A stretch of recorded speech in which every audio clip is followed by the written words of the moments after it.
안녕하세요. 오랜만에 좀 인사를 드리는 것 같습니다. 지금까지는 조금 뭐 많은 일이 있었는데 요거는 좀 나중에 영상을 통해서 여러분들한테 좀 말씀드리려고 하고요.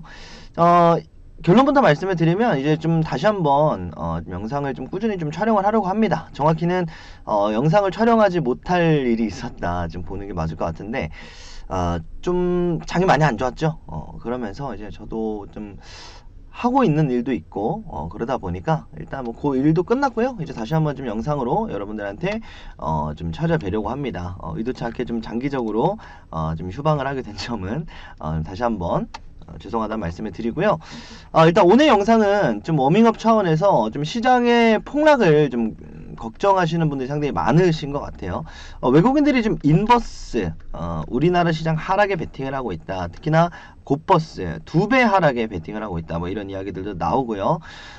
금리 인하가 좀 이제 과격해질 시그널들이 나오고 있습니다. 이번에 또 고용지표, 미국 고용지표도 생각보다 하회치까지는 괜찮았는데 좀 많이 하회치를 기록을 하면서 결국은 돌고 돌아서 이제 미국의 고용시장이거든요. 그리고 이 고용시장이 감소한다는 건요, 결국은 이 반도체와 AI 산업의 성장에 가장 직결적인 영향을 미칩니다. 지난 영상에서도 설명을 드렸었던 내용인 것 같은데 오늘 이 내용 한번 좀 짚고 넘어가 보고 싶습니다. 금리 인하 그리고 고용 그리고 우리 어떻게 좀 해야 될지 결론부터 말씀을 드려보면 저는 대폭락장이 8월 5일 그리고 뭐 지난주 금요일에 있었던 목요일에 있었던 이런 뭐 아래 공포 뭐 블랙 먼데이 블랙 프라이데이 요 정도면 대폭락장이 몇 번은 더 올 수 있다 생각을 하는데 결국적으로 우리가 바라보는 그 시선이 1년 뒤, 2년 뒤라면 저는 지금은 더할 나위 없는 기회라고 생각을 합니다. 그래서 단기적으로 좀 하락세가 나올 수도 있겠지만 결국 장기적으로는 지금이 하나의 기회다라는 점을 여러분들한테 꼭 말씀을 드리고 싶거든요. 그래서 오늘은 가볍게 경제 이야기 그리고 시장 이야기 좀 가볍게 또 풀어드리도록 할 테니까 여러분들 영상 끝까지 시청 부탁드리고요. 구독, 좋아요, 댓글까지 많이들 달아주시면 감사하겠습니다. 영상 시작하도록 할게요. 자, 일단 국내장 상황 먼저 좀 보도록 하겠습니다. 지금 코스피 지수가 3000선 돌파를 앞두고 쭉 빠진 모습이죠. 그리고 다시 한번 요 날이죠. 8월 5일 아직도 기억이 나는 요 8월 5일 부근까지 주가가 내려와 있는 상황입니다. 그래서 사실 저는 이 지수가 밀린다라고 하면은 요 2400선까지는 좀 강력한 좀 지지 라인이 좀 형성이 되지 않을까 그렇게 좀 생각을 하고요. 뭐 요때만 지지 라인이 형성됐었던 게 아니라 요 당시에도 지지 라인 한번 만들었었던 라인이기 때문에 결국 지수 자체가 들어와 있는 총 자본을 말을 하는 거기 때문에 기본 자본이죠. 요 이하로는 사실상 쉽게 자본이 빠지지 않는다. 이렇게 좀 생각하시면 됩니다. 그래서 2400선까지만 우리가 좀 러프하게 열어놓을 가능성도 우리가 좀 먼저 좀 말씀을 드려보고 가고요. 코스닥은 좀 상황이 좀 더 안 좋죠. 아무래도 요 전 저점을 깨버리는 요 흐름이 나와줬기 때문에 마찬가지로 코스닥도 요 675선까지는 좀 지켜볼 필요가 있겠습니다. 그러면 지수가 요 라인까지 좀 더 밀려줄 수가 있기 때문에 그래도 요 라인에서 한번 지지가 두 번이나 확인이 됐던 쌍바닥 이후에 상승을 만들어줬던 요 흐름들도 있기 때문에 이제 사실 국내장 시장의 바닥은 라고 생각을 하는데 이 개별 종목 그리고 특정 테마군의 문제가 있을 수가 있겠죠. 자, 그러면 이런 흐름이 언제까지 좀 지속이 될 것이냐를 보면요. 결국 이제 9월 FMC가 아무래도 좀 화두가 되지 않을까 싶습니다. 한 2주 정도 남았죠. 9월 FMC에서 빅컷이 나올 것이냐 아니면 베이비컷이 나올 것이냐 빅스텝과 반대말입니다. 상승을 만들어줄 때는 빅스텝이라고 하고요. 금리 인하를 할 때는 스텝이라는 단어를 씁니다. 그래서 0.5포인트를 내릴 것이냐 아니면 0.25포인트를 내릴 것이냐 이렇게 들어가는데 지금 고용지표가 좋지 않게 나왔기 때문에 금리를 낮추려고 하는 이유가 바로 여기 있습니다. 지금까지 뭐 PMI가 뭐 안 좋게 나와가지고 뭐 이런 얘기들이 나왔는데 사실 지금 직결되는 거는 고용이에요. 그리고 고용일 수밖에 없는 게 이번 미국 또 대선 주자들 트럼프랑 해리스 후보가 밀고 있는 정책 중에 하나가 바로 고용이기 때문입니다. 근데 더 문제는 뭐냐면요.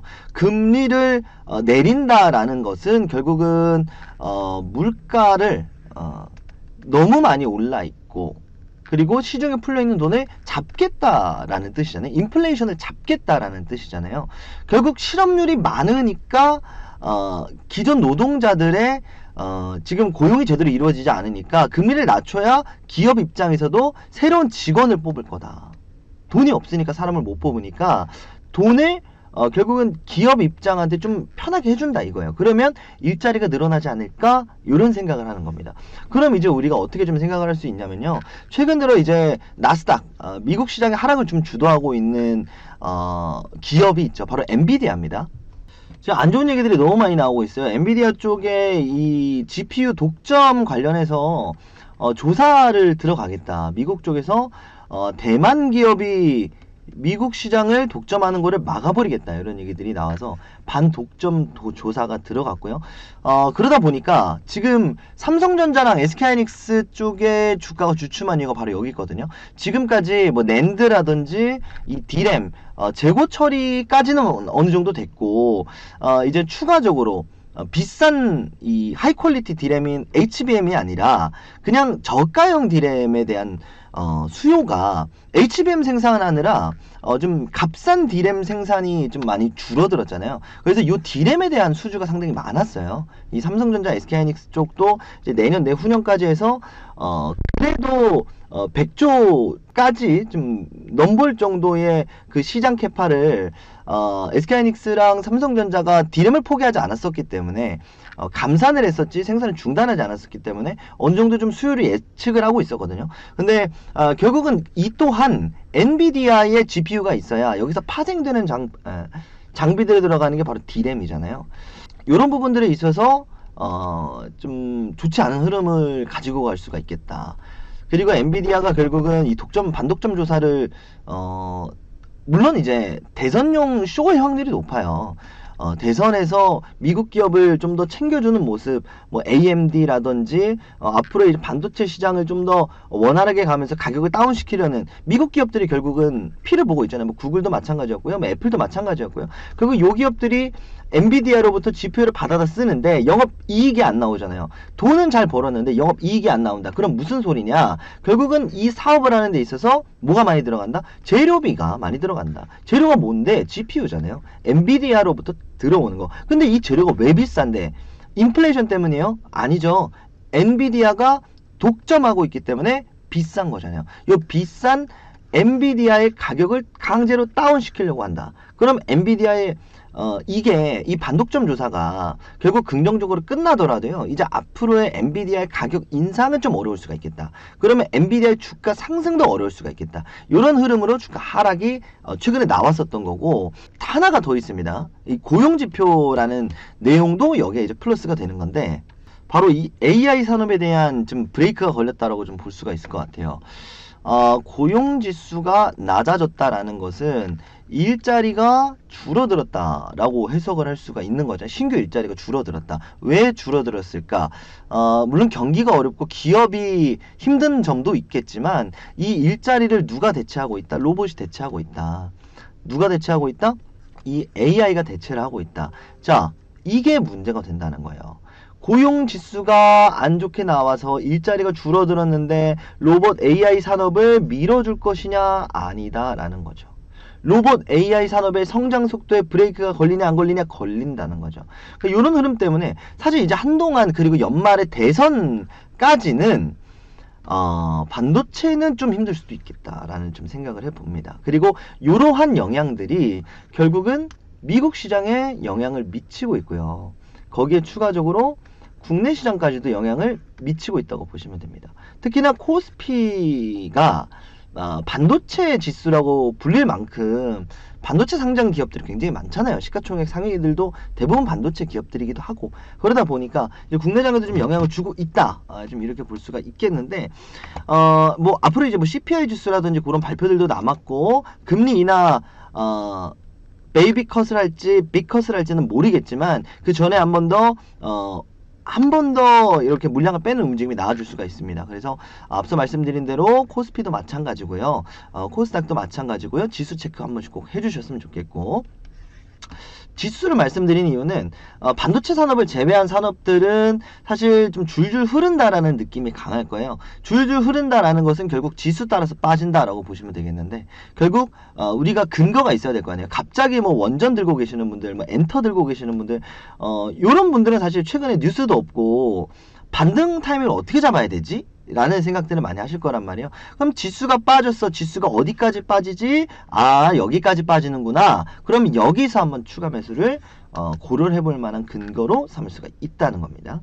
그래서 조금 더 열어놓을 가능성은 있겠지만 9월까지, 그리고 9월 이후에 결국 금리 인하가 되고 나면 사실 저는 시장에 엄청난 상승이 좀 나오지 않을까 싶거든요. 엔캐리 트레이드라고는 하지만요, 결국 엔캐리 트레이드도 일시적인 낙폭일 뿐입니다. 그래서 요 내용 간략하게 좀 설명을 드리면서 영상 마무리하도록 할 테니까 끝까지 좀 집중 한번 해주시고요.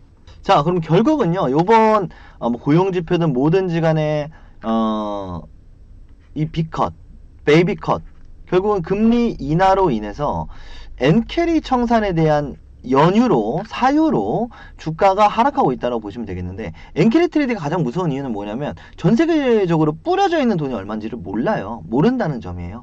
그래서 요 엔캐리 트레이드가 나올 수 있다. 결국은 청산이 나올 수 있다거든요. 엔캐리로 트레이드를 한 거니까. 뭐 이 부분 아시겠지만 간략하게 말씀드리면 저렴한 엔화의 금리를 이용해서 고금리 시장으로 요 금리 차익만큼의 수익, 그리고 그 이상의 가치를 추구를 하는 게 바로 엔캐리 트레이드거든요. 그래서 요 엔캐리 트레이드가 전 세계적으로 뭐 규모가 얼마나 들어가 있는지는 정확한 추산은 안 되지만, 뭐 적게는 뭐 1000억, 많게는 뭐 100조 뭐 이렇게까지도 예상을 하고 있는 분들도 계시거든요. 결국 이제 일본 시장에서 외국인들이 빌린 금액, 뭐 자국민들도 사실 이용할 수 있는 엔캐리 트레이드니까 이런 것까지 전부 다 포함하면 요 정도 100조 이상의 1000조 이상의 요 정도 수치가 나오는 거고요. 뭐 그렇지 않으면 뭐 좀 적다 뭐 이렇게 예상하는 곳도 있고, 뭐 최근에 JP모건에서는 뭐 50% 이상 청산이 완료됐다.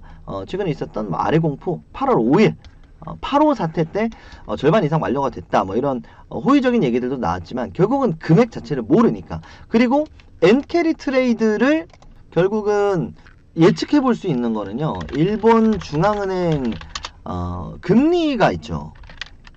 죄송합니다. 기준금리. 일본 기준금리가 0.25%로 훅 올랐습니다. 갑자기 0.15%로 올렸는데, 자, 9월에 이 BOJ 쪽에서 발표가 또 있습니다. 그래서 이제 9월달 미국 금리, 미국의 기준금리가 5.5포인트에서 과연 여기서 어떻게 될 것인가. 0.5가 내려면 5.0이 되고, 여기서 또 얼마나 오를 것인가.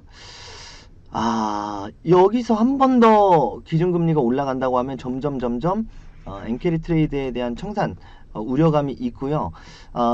실제로 이제 5% 이내로 좁혀져 오면 엔캐리 트레이드가 거의 청산이 진행될 것이다라고 보는 게 일반적입니다. 그래서 단순하게 그냥 베이비컷을 한다라고 한다면 엔캐리 트레이드의 안정권에 있는 거거든요. 근데 이게 빅컷으로 한 번에 쭉 내려오면 엔캐리 트레이드 사정권 안으로 또 청산 사정권으로 들어오는 겁니다. 그래서 이런 움직임들도 주가 하락에 좀 작용을 하고 있다, 이렇게 보는 게 맞겠죠. 자, 그럼 지금까지는 주가 하락에 대한 요인들에 대해서 말씀을 드려봤어요.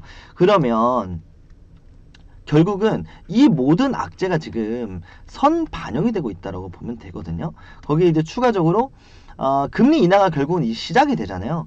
금리 인하가 시작이 되면 다시 한번 투자 심리가 들어오고, 내려간 금리만큼 결국은 이제 은행에 있는 돈이 풀리게 되고, 이 풀린 돈, 그리고 더 싼 금리로 돈을 빌려서 이 돈으로 뭐하냐, 다시 한번 투자로 연결이 되게 되는 건데, 문제는요, 이 금리 인하가 한 번에 0%까지 쭉 내려오는 게 아니잖아요. 서서히 내려올 겁니다. 거의 1년에서 2년 가까운 금리 인하의 시기를 거치게 될 텐데, 이 금리 인하의 시기를 거치면서 갑자기 어려웠던 회사 재정이 좋아진다? 그렇지 않죠. 힘들었던 재정이 간신히 버티는 이런 흐름들. 자, 올해 연말 그리고 내년 3월 정도가 되면요, 아무래도 저는 역대급으로 상장 폐지되는 기업들이 많을 거라고 봅니다. 재무 건전성이 좋지 못한 기업들은. 그러니까 내년 3월 그리고 올해 하반기 요때가 저는 피크라고 보거든요. 내년 이제 연간 계획이라든지 연간 실적이라든지 이제 연간 이제 내년 내후년에 대한 가이던스가 좀 나오는 예상 실적이 나오는 컨센서스가 나오는 올 연말에 대상승장이 올 거라고 봅니다. 그래서 이 9월을 잘 나시는 분들이 결국은 이 12월에 열매를 좀 따먹을 수 있지 않을까 싶습니다. 뭐 금리 인하를 하게 됐을 때 주가 상승이 나오는 요인들은 사실 너무나도 많기 때문에 제가 영상에서 요거는 나중에 한번 더 촬영을 해드리던가 할 텐데, 결국 이제 금리 인하라는 이 확정적인 그리고 긍정적인 이런 흐름을 앞두고 앞에 이런 엔캐리 트레이드라든지 미국 뭐 경기 뭐 대공황 뭐 이런 얘기들이 나오고 있는데, 사실 지수가 그렇게까지 부정적이진 않아요. 우리나라도 마찬가지로요. 요번에 GDP가 올랐습니다, 오히려. 그리고 경상 무역 요게 역대급 또 흑자를 기록을 했고요. 무역 수지가 흑자를 기록을 했다는 건 단순하게 우리나라뿐이 아니라요. 미국 쪽에 수입을 해준다라는 의미도 있습니다. 우리나라의 최대 수출국이 이제 중국이었는데 이제 미국으로 또 넘어갔으니까 이런 부분들까지 생각을 해보게 됐을 때 사실 미국이 뭐 재정 적자네 만에 뭐 이런 얘기들도 나오고 역대급 부채다 뭐 이런 얘기도 나오지만, 결국 이제 미국 시장 자체적으로 그리고 미국이란 나라 자체적으로 아직까지는 그래도 뭐 공황에 대한 흐름은 나오고 있지 않기 때문에 현재 기준으로서는 올 연말 정도 해서 제가 좀 관심 있게 보고 있는 섹터는요, 일단 9월달 정도는 뭐 바이오 생물보안법 한번 좀 보시면 좋을 것 같고요. 어쨌든 뭐 중국 견제니까 비슷한 맥락으로 중국 견제로 또 저는 2차 전지 쪽을 보고 있습니다. 이것만 좀 먼저 말씀을 드려보고요. 오늘 영상 좀 주저리 말이 좀 길었는데, 결국은 이제 올 연말 그리고 올 연말 상승을 대비하기 위해서 이제 9월 금리 인하 그리고 10월쯤 또 명절도 있잖아요. 명절 앞두고는 사실 이제 외국인들과 뭐 기관들이 물량을 던졌을 때 그나마 이제 개인들이 많이 받아주고, 내지는 외인 기관들도 던질 때 외인 기관 뭐 개인 전부 다 던지는 흐름은 거의 없어요. 그런 흐름들은 코로나 이럴 때, 뭐 금리 인하 시작했을 때, 전쟁 났을 때 이럴 때만 사실 던지고요. 한 번 더 나올 수 있는 시점은 또 명절 앞두고 한 번 더 주가 하락 나올 수 있고요. 명절 앞두고 안 좋은 기사 나왔어, 일주일 정도 거의 쉬죠. 이틀 장이 열리니까 이때 무슨 지표가 나오냐, 또 FOMC도 있고요, CPI도 있고요, 엄청난 또 지수 발표들이 있기 때문에 요번에 또 명절 앞두고 또 좀 많이 또 물량을 뺄 것 같다 뭐 이런 생각을 좀 하거든요. 그래서 최근에 뭐 외국인들이 들어왔었던 곧버스 주가 하락에 2배 베팅하는 뭐 곧버스, 요거는요 사실 저는 해칭의 목적이지 않겠냐 이렇게 좀 싶습니다. 외국인들이 많이 이탈을 했기 때문에 그동안 들어왔었던 이탈한 물량에 곧버스와 현물을 섞어서 해칭성으로 좀 들어온 물량이지 않을까 싶으니까요. 추가 매수를 고려하시는 분들은 반드시 좀 쪼개서 들어가라. 최소 월별로 쪼개서 들어가라. 최소 9월, 10월 이렇게 나눠라. 좀 말씀을 드리고요. 그리고 올해 연말 정도까지는 해서 우리 좀 많이 주가가 빠져 있을 때 제자리로 가긴 사실 쉽지가 않아요. 그래서 어느 정도는 좀 멘징이라든지 내지는 다른 종목이라든지 좀 추가 매수를 해서 좀 평단을 놔서 좀 욕심을 좀 버리고 마이너스 뭐 10, 20 요 정도 했으면 탈출을 하시던가, 아니면 새로운 종목 쪽에 좀 새로운 베팅을 한번 하시던가, 이런 좀 전략을 좀 세워야 되는 그런 시기 온 것 같습니다. 그래서 뭐 좀 새로운 내용이라기보다는 사실 여러분들 다 아는 내용일 거라고 생각을 하는데, 좀 소통하는 의미에서 이런 일이 있었다, 좀 프리뷰가 아니죠. 리뷰 형식으로 이렇게 영상을 구성을 해봤습니다. 영상 끝까지 시청해주신 여러분들께 다시 한번 감사의 말씀을 드리고요. 여러분들한테 좀 이제 다시 한번 좀 자주 찾아뵙겠다 또 약속을 드릴 테니까, 여러분들 구독, 좋아요 뭐 취소하신 분들 다시 한번 구독 좀 부탁드리고요. 댓글 많이들 달아주시고요. 오늘 이렇게 영상 마무리하도록 하겠습니다. 끝까지 시청해주신 우리 여러분들 감사합니다.